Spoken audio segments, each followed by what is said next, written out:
Айта шаршадым, бірақ әлі айтып жүрмін. Телевизорда бұрап қалсам, жаңағы шаншардың бір көрінісі болып жатыр. Бір кемпір сөйлеп тұр, ол кемпірдің өзі еркек жігіт. Ол байқайсыздар ма, біздің қазақтың жігіттері қатын болуға әуес болып алды қазір. Іштерінде бірдеңе түртіліп тұрады, солардың бар ғой, бір бәлесі бар. Әйтпесе дырдай ер азаматтар неменеге сонша әйел болуға тырысады? Басына орамал салды, үстіне көйлек киіп. Ойбай, соларды әйелдің рөлін ойнайтұғын әйелдер, қыздар, келіншектер көп қалмады, болмады. Бірақ та үлкен ер азаматтар жаңағы әйел болуға құмар болады да тұрады, ұрғындайып та тұрады, ұрғындайып та тұрады. Соны керемет келісіп те жатқан. Сондай жаңағы шал кемпірді үш келіні сахнаға шапқылап шығады. Бір келін жаңағы қайнатаны мойнына мінгізіп алған. Екі келін қасында үшеуі шауып келе жатыр.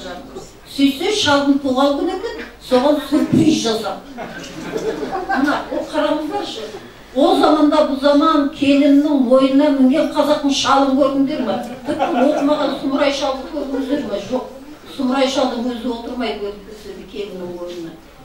Қазақтың келіні қайнатаның кебісіне аяқ сұқпаған, ененің төсегіне отырмаған келінге үлкеннің алдын кесіп өтпеген.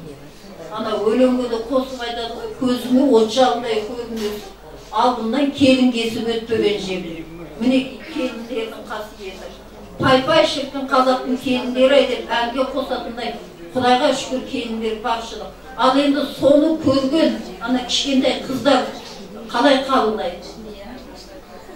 Мен айттым соны. Дүние бәленің бәрін біледі, онан Шаншардың директоры Валибек соған келгенде нағып білмей қалды дейін. Немесе анау Жүсіп ата сақалы аузына түскен уже немере сүйіп отырған жігіт.